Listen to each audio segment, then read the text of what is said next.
Now it's your turn to take that action and make it happen. But will you be willing to do that? This is a community here. As was described earlier, the fulfillment of development of relationships. And as was mentioned a while ago, we want to hear from you again, so please reach out to us. Don't wait until the baseball game. So it's so important as you leave today, as you go along your journey, that you maintain your connections, maintain your relationships with your fellow colleagues here from St. Edward's University. We want to hear from you. We want to know of your successes. We want to be able to be there for you and challenge. We want to be able to ensure that that sense of dynamic tension isn't solely being held by you alone, but that we're all playing our role in ensuring of maintaining our community that we have here and ensuring that you find that success that you're wanting in your vision, in your walk, and in your dream. And so in closing, I'll share this last story with you.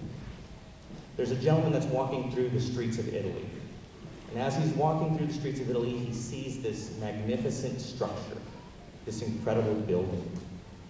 And he sees three men working on this building.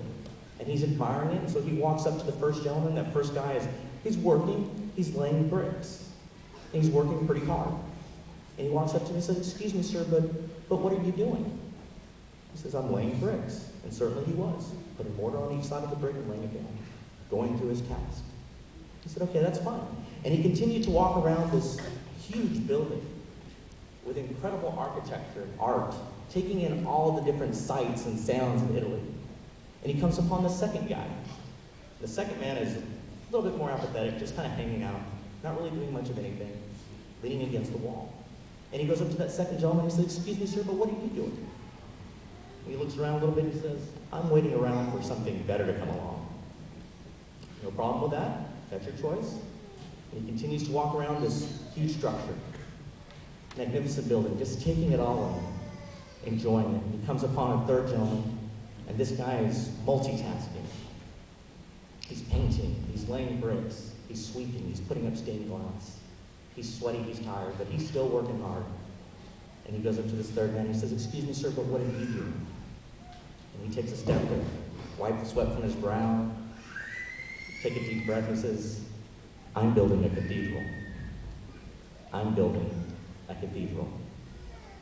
Here you have a man with a vision, going beyond just the simple task of laying bricks, not allowing himself to stand stable, waiting for somebody else to come and tell him what direction, what action he's supposed to be taking, but putting action behind that vision, understanding that he can articulate what it's supposed to look like.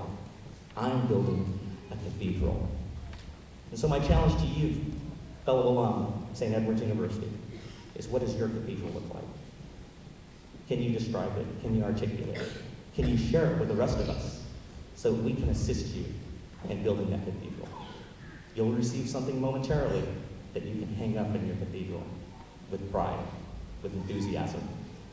But in order for you to make that next step, to allow that dynamic tension to draw you towards that vision, you have to be able to articulate and tell me about what your cathedral looks like. Because I know what my cathedral looks like, and it's so many people in this room right now that have helped me lay each and every brick. And I know each and every one of you are excited about being able to do the same. And so in closing, I'll remind you of this. In a few months, a few years, I'll share that same story with another group of people. And I'll ask them to do the same exercise that I asked you to do at the very beginning, to close your eyes and think of somebody that helped you. Think of somebody that invested in you. Think of somebody that helped you take action to your vision. When I ask them to say their name out loud, will one of them be thinking of you? That's the power that you have in being able to enhance vision, not only for yourselves, and not only for our community here, but as society as a whole. And so I congratulate all of you on behalf of the alumni of St. Edward's University, on behalf of all of us here in Central Texas. We're in need of your leadership, we're in need of your dreams, but most importantly, we're in need of your action and your passion to do so. Congratulations to each and every one of you, and thank you very much for the opportunity.